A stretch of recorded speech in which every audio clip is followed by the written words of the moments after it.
বটতলার ছায়া। বাংলার এক শান্ত গ্রাম ধলেশ্বরীপুর। সবুজ মাঠ, পাখির ডাক, পুকুর পাড়ে ছেলেমেয়েদের খেলাধুলা সবই একেবারে নিস্তব্ধ ও নিরীহ গ্রামজীবন। কিন্তু গ্রামের দক্ষিণ প্রান্তে ছিল এক বিশাল বটগাছ। গ্রামের লোকজন তাকে বলতো বটতলা ঠাকুরঝি, কারণ সেখানে নাকি এক আত্মা বাস করে। সূর্য ডোবার পর কেউ ওই পথে যায় না। বলা হয় বহু বছর আগে সেই গাছের নিচে এক মেয়ের দেহ পাওয়া গিয়েছিল। তার নাম ছিল কমলা। সে ছিল এক দরিদ্র কৃষকের মেয়ে, কিন্তু একদিন আচমকা সে হারিয়ে যায়। 3 দিন পর তার দেহ বটগাছের নিচে ঝুলন্ত অবস্থায় মেলে। সেই থেকেই শুরু হয় অদ্ভুত সব ঘটনা। রাতের লোকেরা শুনত কেউ হাসছে, কেউ কাঁদছে, আবার কেউ গাছের ডাল নাড়ছে। গরু মোষ হঠাৎ ছুটে পালাতো, কুকুরেরা চেঁচিয়ে উঠত, আর বাতাসে এক অজানা গন্ধ ভেসে বেড়াত। গ্রামের মানুষ বলতো কমলার আত্মা শান্তি পায়নি। একদিন গ্রামের স্কুল মাস্টার রবীন্দ্র ঠিক করলেন এই রহস্যের শেষ তিনি করবেন। তিনি শিক্ষিত মানুষ, ভূতে বিশ্বাস করেন না। তিনি বললেন, যতদিন না আমি বটতলার সত্য জানছি ততদিনই ভয় দূর হবে না।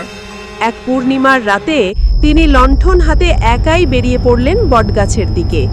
চারদিকে গভীর অন্ধকার, প্যাঁচার ডাক আর বাতাসে ঠান্ডা স্রোত।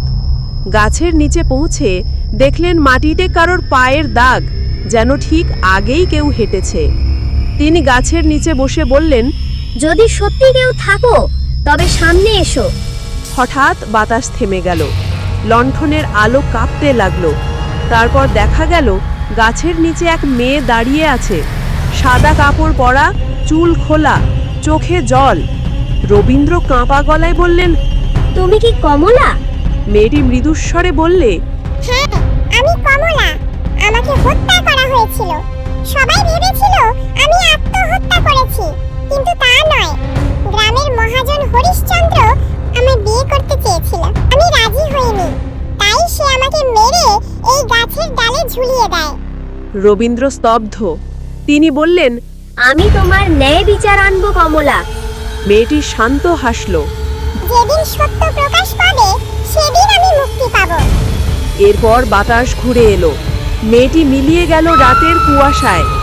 পরদিন সকালে রবীন্দ্র গ্রামবাসীদের নিয়ে পুলিশে খবর দিলেন। তদন্তে জানা গেল সত্যিই সেই মহাজন হরিশ্চন্দ্র বহু বছর আগে কমলাকে হত্যা করে ঘটনাকে আত্মহত্যা বলে সাজিয়েছিল। প্রমাণের ভিত্তিতে তার বংশধরেরাও অপরাধ স্বীকার করল। সেদিন রাতে প্রথমবারের মতো বটতলার নিচে কোনো অদ্ভুত আওয়াজ শোনা গেল না। গাছের পাতা যেন শান্তভাবে দুলছিল। গ্রামের প্রবীণেরা বলল, কমলা মুক্তি পেয়েছে। রবীন্দ্র সেই গাছের নিচে একটি ছোট মন্দির গড়ে তুললেন, নাম রাখলেন শান্তিস্থল।